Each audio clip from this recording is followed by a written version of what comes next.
Yes, okay. Please go through the question twice. This is question 1.34, a slightly different question. So I thought I would discuss this particular question. Mind you, this is a heavy question. So, which means that the question would at least have a weightage of 3 marks.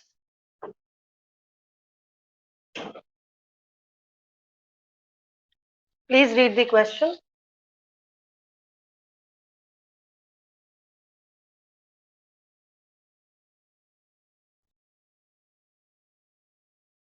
I'll go step by step. 1.34 is the question that we were supposed to do.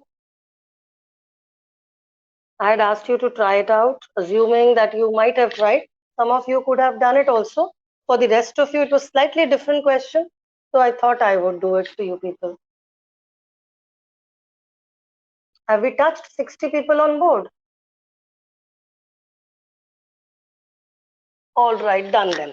We cannot wait beyond this now. Moving to the question. A welding fuel gas, welding के लिए जो gas use होता है, contains carbon and hydrogen only. Mind you, no oxygen. इसमें सिर्फ carbon और hydrogen है. On burning, it gives. Burn करेंगे तो बेटा मतलब plus oxygen किया होगा. जब plus oxygen करेंगे तो C changes to CO2, H changes to water. Understandable? इतना आपको CO2 मिल रहा है और इतना water मिल रहा है.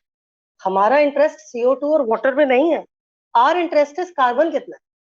ये कंपाउंड था जिसमें कार्बन और हाइड्रोजन है, उसको तुमने ऑक्सीजन डाल के हीट किया, बर्न किया, तो वो CO2 बन गया और H2O बन गया. पर ये बात तो तय है बेटा कि the amount of CO2 which would be formed depends on कितना कार्बन है. Done. Similarly, the amount of water which is formed depends on कितना हाइड्रोजन है. So we would calculate the amount of carbon if CO2 अगर 3.38 है तो carbon कितना है हम इससे निकाल लेंगे. H2O अगर 0.69 है तो हाइड्रोजन कितना होगा हम इसमें से निकाल लेंगे. Is that okay? That's one requirement. You require to know कितना कार्बन और कितना हाइड्रोजन है कंपाउंड में. हमको CO2 और H2O पता है. From CO2 you are able to find out the amount of carbon in it. कैसे? Do you agree if I give you a statement? 1 mole of carbon dioxide has 1 mole of carbon. Do you agree with the statement if I say 1 mole carbon dioxide has 1 mole of carbon? I change this statement now.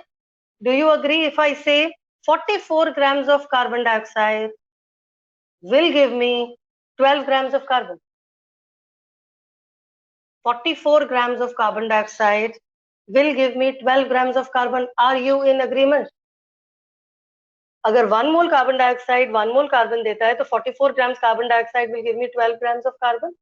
अगर 44 grams carbon dioxide हो तो carbon 12 है, तो 3.38 carbon dioxide है तो carbon निकाल लेंगे ना. Similarly, 0.69 grams of water. Welcome Yuvraj. 0.69 grams of water if you have 0.69 grams of water में हमको हाइड्रोजन निकालना है, तो what do we do?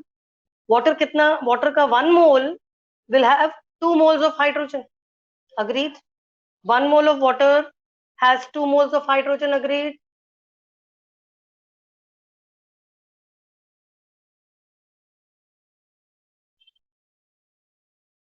So I change the statement. 18 grams of water will have how much hydrogen? That's it. That's it. That's fine. That's fine. बढ़िया, बहुत बढ़िया. Awesome. Fine. So 18 grams of water will have 2 grams of hydrogen, which means अगर 18 grams water होता, I would have got 2 grams of hydrogen. So अगर water 0.69 grams है तो hydrogen निकाल लोगे ना. That is the agenda. Carbon कितना है कंपाउंड में, हाइड्रोजन कितना है पता लग जाएगा. आगे सुनो, टोटल मास भी पता लग जाएगा क्योंकि कंपाउंड में तो सिर्फ कार्बन और हाइड्रोजन ही है. हाँ या नहीं? Compound has only carbon and hydrogen. इसमें से कार्बन निकालो, इसमें से हाइड्रोजन निकालो, total mass of the compound निकल जाएगा. अब now if I ask you, हमको निकालना क्या है बेटा क्वेश्चन में? ये बोल रहा है EF निकालो. EF के लिए तो हमको परसेंटेज चाहिए, उसके बाद MF निकालो, उसके लिए हमें मॉलिक्यूलर मास चाहिए. मॉलिक्यूलर मास भी नहीं दे रहा. ऑलराइट, नाउ EF निकालने के लिए परसेंटेज चाहिए, तो ये बात सही है. अब ये बताओ, कार्बन निकल चुका, हाइड्रोजन का अमाउंट निकल चुका, total amount of the compound इन दोनों को जोड़ के निकल चुका। तो percentage of carbon will be amount of carbon जो यहां से निकाला divided by total mass of the compound into 100। Hydrogen का परसेंटेज कैसे निकालेंगे? अमाउंट ऑफ हाइड्रोजन इससे निकाला, amount of hydrogen divided by total mass of the compound divide into 100, percentage of hydrogen आ जाएगी। अगर मैं परसेंटेज ऑफ कार्बन और हाइड्रोजन दे दूं, ऑक्सीजन में है नहीं, तो इंपेरिकल फॉर्मूला निकाल लोगे? अगर मैं परसेंटेज ऑफ कार्बन और हाइड्रोजन दे दूं तब तो इंपेरिकल फॉर्मूला निकाल लोगे।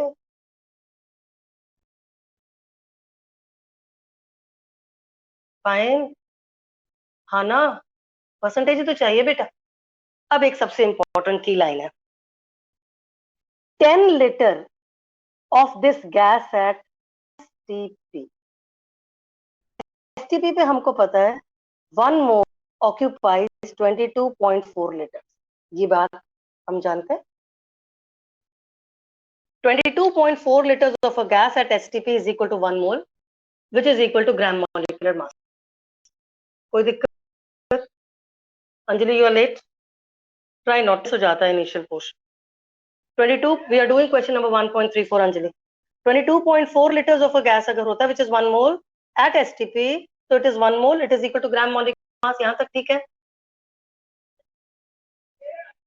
22.4 liters अगर गैस होती तो वो 1 मोल होता, तो उसका मास ग्राम मॉलिक्यूलर मास क्या दे रखा है? 10 liters weighs 11.6, which means ये रहा 10 liter volume of a gas weighs 11.6, ये क्वेश्चन में दिया हुआ है। अगर 10 litre weighs 11.6, can you not find out कि 22.4 liters will weigh कितना? That will be your molecular mass. यानी 1 लीटर ऑफ द वॉल्यूम अगर होता गैस का तो उसका वेट हो जाता इतना। तो 22.4 लीटर अगर गैस हो तुम्हारे पास तो उसका वेट हो जाता है इतना grams.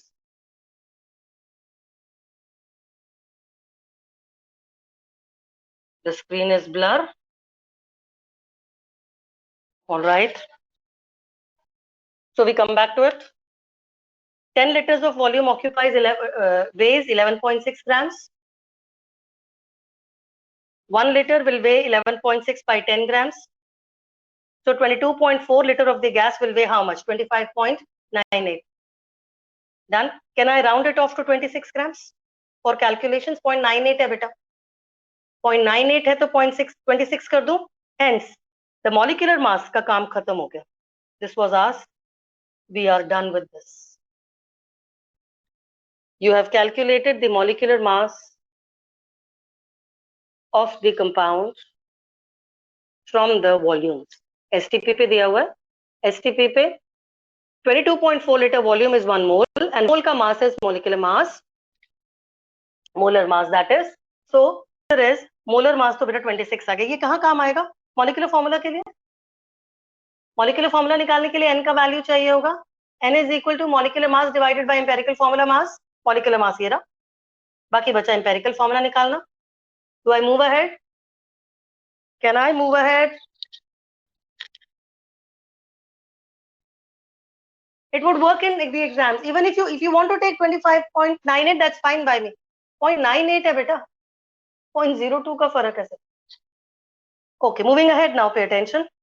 1 mole of CO2 has 1 mole of carbon discussed. 44 grams of CO2 has 12 grams of carbon discussed. तो हमारे पास कितना कार्बन डाइऑक्साइड है?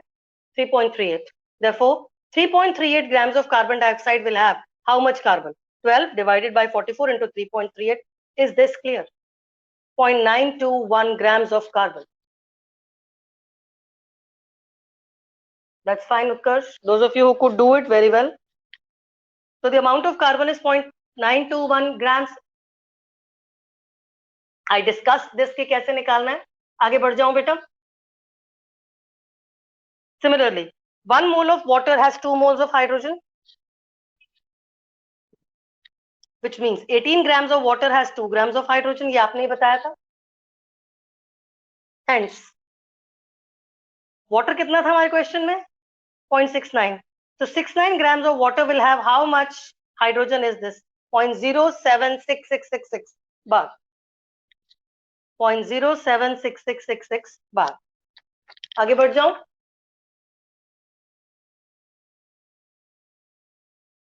6666 बार। तो अब आपके पास बेटा कार्बन का अमाउंट आ गया, हाइड्रोजन का भी अमाउंट आ गया। कंपाउंड के अंदर तो सिर्फ कार्बन और हाइड्रोजन ही थे, मतलब total mass of the compound कितना हो जाएगा? This plus this will give you the total mass of the compound.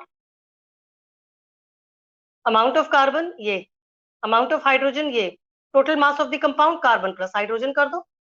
यानी मूविंग अहेड,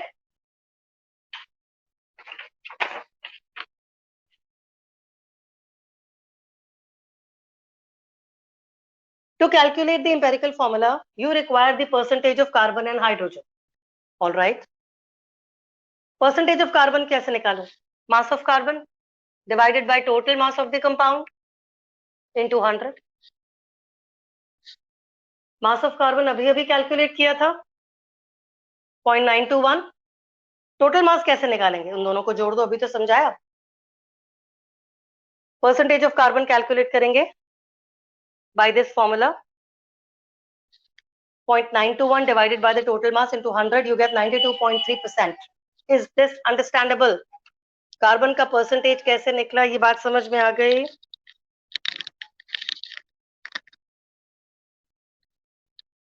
All right.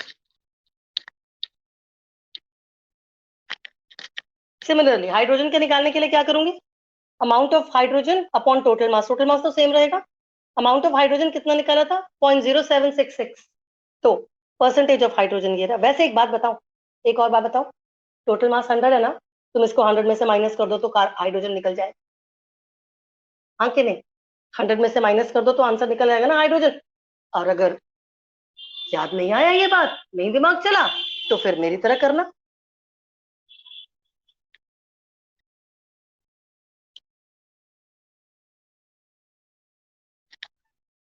और बेस्ट इज 100 में से माइनस कर लो बेटा, क्योंकि कंपाउंड में सिर्फ कार्बन और हाइड्रोजन है ना। ओके, बढ़ू आगे। अब टेबल चालू कर। ये रहा एलिमेंट, कार्बन और हाइड्रोजन आपके पास है।